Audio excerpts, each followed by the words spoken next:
Bueno, continuamos entonces con el tema de teoría del campo cristalino. Aquí en esta tabla que ven a continuación es muy interesante porque tiene los valores del delta O para distintos iones y para distintos ligandos. Ustedes van a observar aquí que los ligandos están ordenados en orden creciente de delta O, ¿sí? Vamos desde el cloruro, que es un ligando débil, pasando por el agua, que es un ligando intermedio, amoníaco, etilendiamina y cianuro, que es el más fuerte de todos los ligandos. Y tenemos distintos iones, ¿sí? Del primer periodo, del segundo periodo, etc. ¿Sí? Me refiero a periodos de transición. ¿Sí? Podemos ver, por ejemplo, en una fila, ¿sí? Que el cromo, por ejemplo, si está ligado a, en este caso serían todos complejos octaédricos, si está ligado a 6 cloruros, el delta O es 13,7, mientras tanto que si nos vamos al extremo opuesto, si está ligado a cianuros, el delta O es 26,6. Aquí claramente se ve que el delta O es el doble, ¿sí? Por lo tanto, claramente se ve el incremento de la fuerza como ligando y por lo tanto del valor de delta O. Ahora, para un mismo ligando, ¿sí? Si analizamos aquellos casos en donde está la columna completa, como son el caso del agua y del cianuro, podemos ver, por ejemplo, que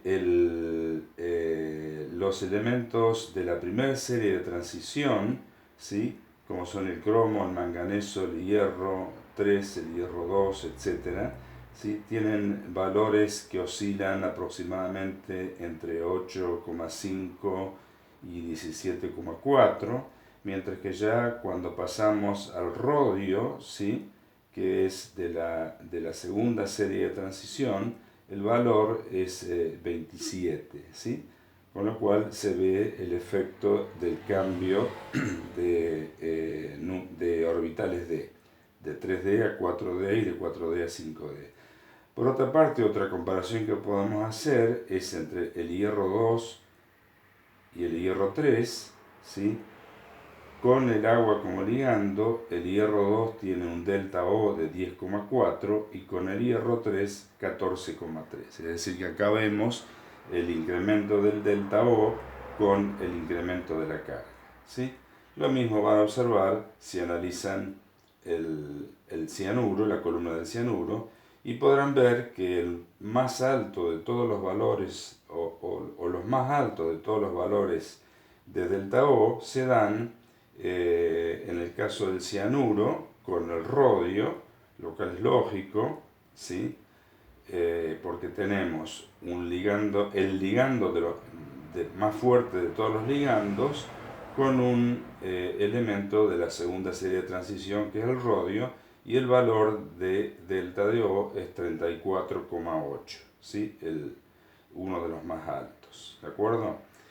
Bien, bueno, esta tabla la pueden usar en caso que tengan que hacer cálculos. La siguiente tabla también tiene valores delta O, pero también tiene valores de P, ¿sí? Recordemos que es P mayúscula, que es el valor de la energía de apareamiento y que es el valor total de energía necesario o que se libera, perdón, que se absorbe cuando se pasa del ion esférico a un ion complejo octaédrico de bajo spin, ¿sí? Entonces, lo interesante de esto es que esta comparación entre P y delta O, recordemos que si P es menor que delta O, ¿sí? Y tenemos el diagrama para un complejo octaédrico, estos son los T2G, estos son los EG, este es el valor de delta O, ¿sí? Vamos a tomar como siempre un ion de 4, ¿sí? Que nos sirve muy bien como ejemplo. Ponemos 3 electrones, el cuarto electrón, si P es menor que delta O, va a ir abajo a aparear uno de los electrones, o sea que vamos a tener un complejo de bajo spin. Por el contrario, si P es mayor que delta O, ¿sí? ese electrón va a preferir sobrepasar este valor de delta O y va a preferir ir a ocupar un orbital G estando desapareado, y vamos a tener un complejo de alto spin. Entonces fíjense que en esta columna, aquí al lado hay una columna que dice, en esta tabla, perdón, hay una columna que dice el valor de spin esperado o el valor de spin observado, ¿sí? El esperado es simplemente de calcular los valores de P y de delta O, ¿sí? Fíjense que vamos a ir a ver, por ejemplo, el cianuro con el hierro 2, ¿sí? El delta O es 33.000, ¿sí? Esto está en centímetro a la menos 1, vale la pena aclarar, esas son las unidades que se utilizan, o también se utiliza, esto es 33.000 centímetros a la menos 1, que equivale a una unidad que se utiliza solamente en complejos, que es 33 kilokaisers, ¿sí? K minúscula, K mayúscula, esa unidad es kilokaisers. Entonces, 33.000 vale el delta O, y el valor de P para el hierro 2 vale 17.600, es decir, que se cumple que el valor de P es menor que delta O, por lo tanto es de bajo spin. Es de bajo spin el esperado y es de bajo spin el observado. Si ustedes hacen esto para cada uno de las filas y columnas en esta tabla, van a ver que se cumple exactamente eso. Aquí una nota de color, como quien dice, valga la redundancia, justamente de color. Las piedras preciosas deben su color a impurezas de metales de transición. Por ejemplo, el mineral corundum, que es el óxido de aluminio, ¿sí? Cuando se encuentra como un cristal único en la naturaleza, ¿sí? es una piedra preciosa.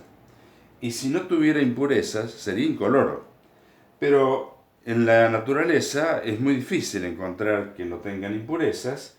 Si la impureza que tiene es que el cromo es reemplazado por que el cromo reemplaza al aluminio en la estructura del óxido de aluminio, tenemos la piedra preciosa rubí. Si por el contrario el manganeso reemplaza el aluminio, tenemos la piedra preciosa amatista. Si es el hierro, tenemos la piedra preciosa que es topacio. Si es el titanio y el cobalto, tenemos el zafiro. Y después tenemos un mineral que se llama berilo, ¿sí?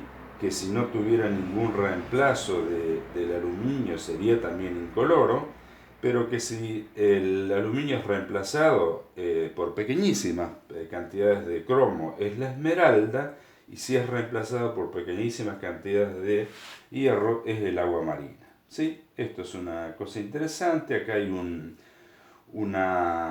monocristal tremendo, enorme de esmeralda, ¿sí? En el cual el cromo ha reemplazado el aluminio. Es este cristal que se ve aquí de color verde, enorme, y que tiene una geometría hexagonal que reproduce lo que es la estructura, digamos, atómica, la estructura cristalina que tiene el compuesto. Vamos a pasar ahora a complejos tetraédricos. ¿Sí? Acá hay una transparencia donde hay bastante escrito, donde se explica un poco el tema, ¿sí? Obviamente yo no voy a reproducir eso aquí en la clase teórica, pero vamos sí a pasar directamente a esta transparencia, en la cual, o mejor dicho, discúlpeme, vamos a iniciar por esta transparencia. Un tetraedro puede ser entendido como un metal ion central que está en el centro de un cubo, y los ligandos que están ocupando vértices alternados dentro del cubo. Es decir, en este vértice hay un ligando, en este no, en este sí, en este no, y abajo en este sí hay, acá arriba no había, en este no hay, acá arriba no había, etc. ¿Sí? Lo que notamos es que en este caso el orbital de z cuadrado está dirigido justo en una región donde no hay ligandos, ¿sí? Justo aquí en la cara superior y en la cara inferior del cubo.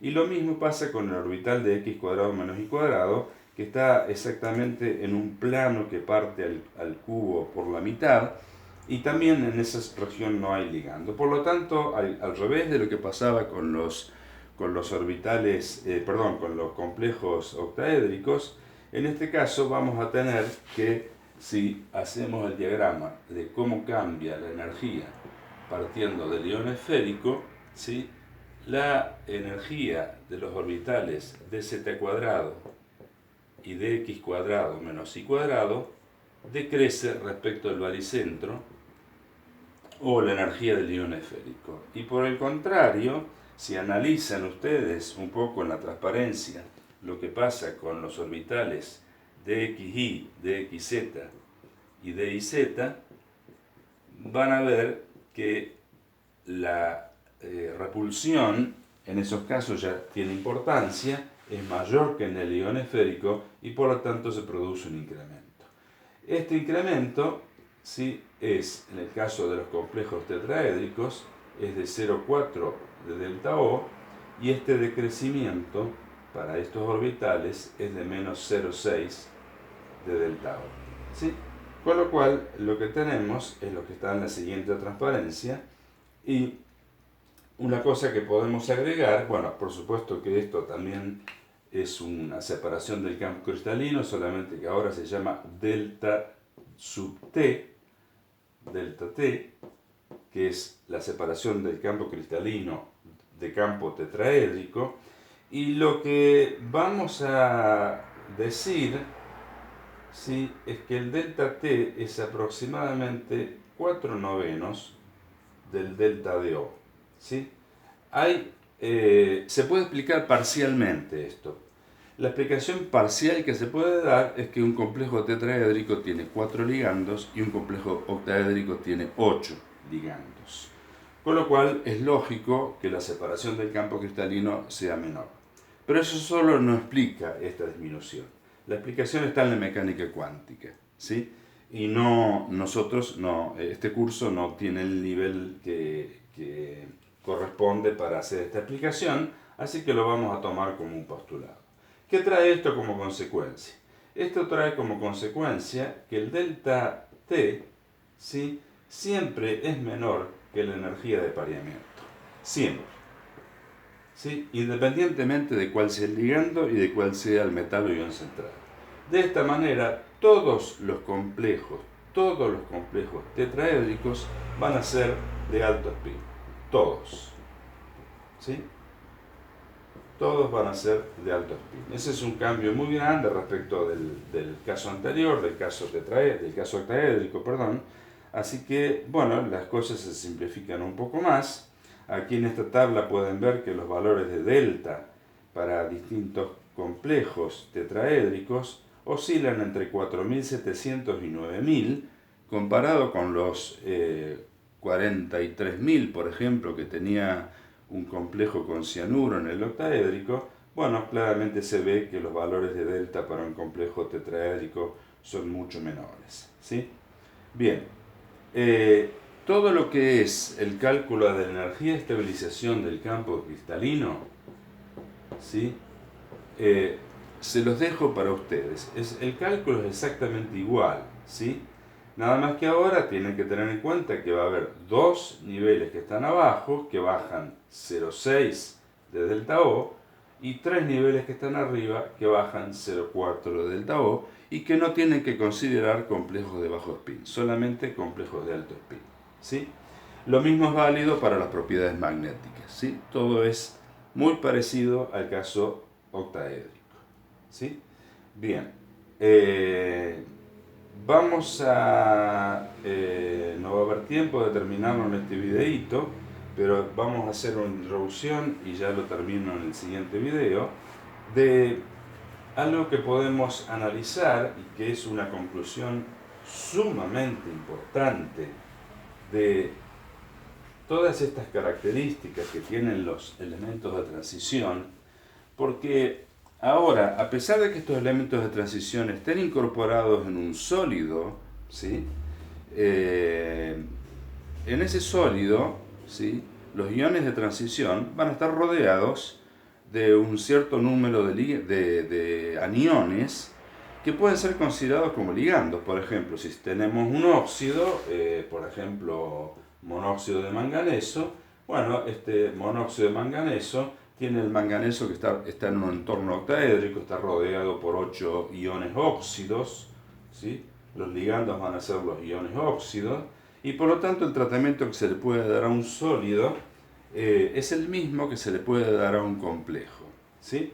Entonces vamos a ver en esta figura, que lo voy a explicar en el próximo video, cómo varía el radio iónico versus, ¿sí?, el número de electrones D, o si quieren versus el Z, el Z que sería la carga nuclear del metal de transición, y vamos a ver que tiene una variación, ¿sí?, que no es monotónica, ¿sí?, y que esa variación tiene una explicación justamente en función de todo lo que vimos anteriormente, ¿sí?